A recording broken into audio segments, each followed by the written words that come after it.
as razões, né, que levam a pessoa a se tornar vegetariana são inúmeras: compaixão animal, ética, pelos animais, pela questão de saúde, religião, moral, independente do motivo que leve a pessoa, né, a parar de consumir as proteínas animais, a gente tem que ter muito respeito.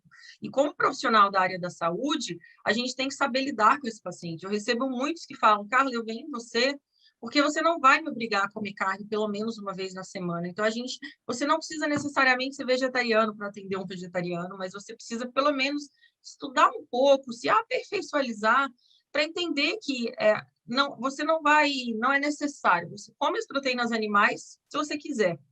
Então, é importante, como profissional da área da saúde, a gente ter esse conhecimento, né?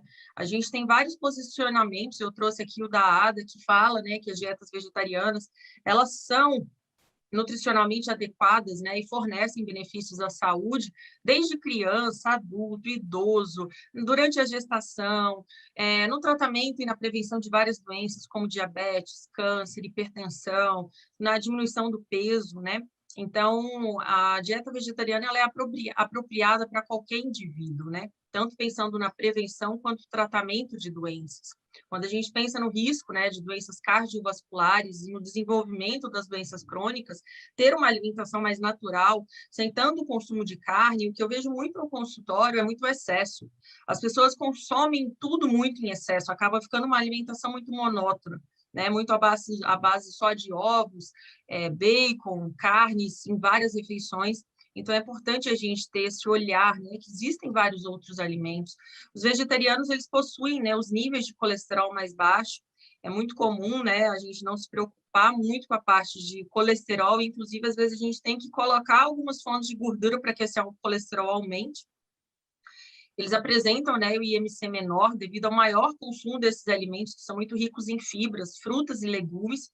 E aí a gente tem muito que levar em consideração, né, que tem aqueles indivíduos vegetarianos que vão se alimentar só de macarrão e batata. E tem aquele que vai se alimentar, né, das leguminosas, frutas e legumes, e isso faz um papel na imunidade muito grande. Então, eu friso sempre isso com meus pacientes, que a base da alimentação, ela tem que ser dessa forma, independente se você ainda é um ovo lácteo ou lácteo. A base da alimentação, ela tem que ser muito rica em verduras, em frutas, em castanhas e sementes, porque tudo isso vai aumentar, principalmente os ácidos graxos de cadeia curta, como o butirato lá no intestino, favorecendo essa melhora no quadro, por exemplo, de desbiose. E os vegetarianos tendem a apresentar, né, uma taxa de desenvolvimento de câncer menor do que a população em geral. Inclusive, eu até trouxe, esse foi um capítulo de um livro que eu escrevi para a Unifesp sobre vegetarianismo e veganismo no câncer, a convite, né, quando eu trabalhava lá no Hospital de Câncer de Barretos, para falar um pouco, né, desse papel da dieta vegetariana no tratamento oncológico. Inclusive, esse foi um dos motivos que eu me tornei vegana. Quando eu fui trabalhar em Barretos, eu comecei a estudar sobre isso. Então, quando você se depara, né, de uma alimentação vegetariana extremamente anti-inflamatória, riquíssima em fitoquímicos e antioxidantes, a gente tem um potencial de prevenção muito maior, principalmente quando a gente pensa em doenças e câncer do trato gastrointestinal. A gente sabe muito bem, né, que os embutidos, de modo geral, o alto consumo da carne vermelha, principalmente na forma de churrasco, ela aumenta muito a incidência de câncer. Então, quando a gente leva em consideração todos os benefícios à saúde de uma alimentação vegetariana, você coloca na balança e fala, realmente, não faz sentido eu ter uma alimentação que tenha tanta proteína de origem animal.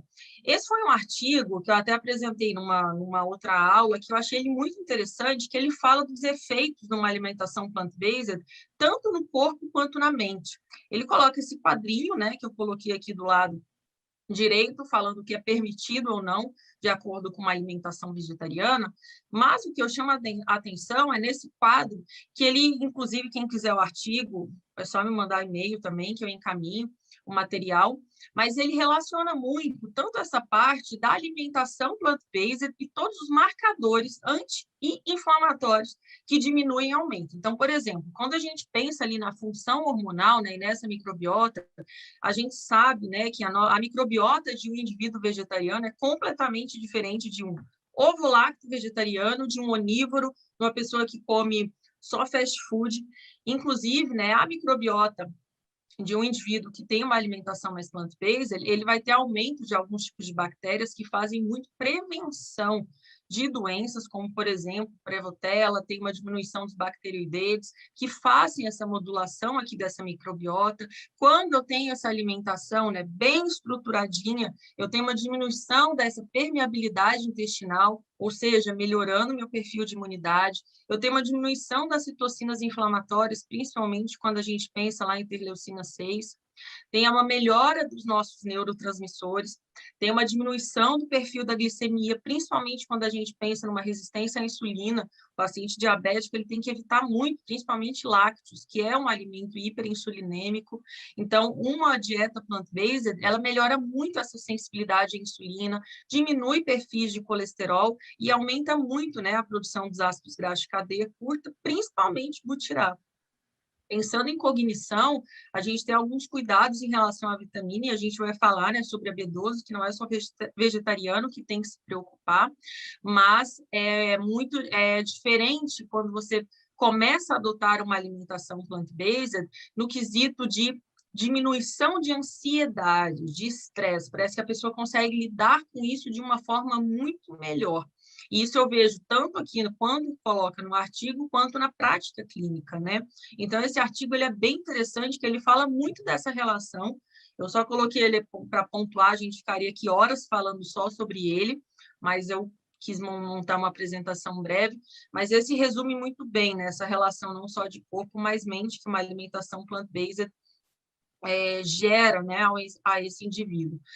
Existem vários artigos relacionando, né, essa diferença da microbiota intestinal em pacientes vegetarianos, indivíduos, tanto pensando na parte de metabolismo, de doenças cardiovasculares, resistência à insulina, obesidade. E esse é um artigo que eu gosto muito, que ele relacionou a dois alimentos que são muito utilizados, né, na alimentação onívora, e alguns protocolos de algumas dietas, de modo geral, né, que é muito à base de carne e ovos, que a gente aumenta muito o consumo da L-carnitina e da colina. E isso, em uma microbiota que já estará alterada, eu tenho a formação de alguns compostos, principalmente ali no fígado, que vão fazer uma sobrecarga nessa função hepática, piorando muito mais meu colesterol. Então, quando eu tenho, né, eu coloquei até um resumo que ele coloca nesse artigo, ele fez a base de estudos, né, comparativos. Eles concluíram que os vegetarianos eles têm uma maior diversidade, né, nessa microbiota, tem o menor pH das fezes por conta, né, dessa fermentação dos carboidratos, até porque a quantidade de proteobactérias é muito menor, né, então, do que uma pessoa que se alimenta de proteína animal. E os alimentos de origem animal, eles têm concentrações muito maiores, tanto de colina e carnitina, que no fígado, né, a trimetilamina vai ser convertida em óxido de trimetilamina, que tem uma alta relação com doença cardiovascular.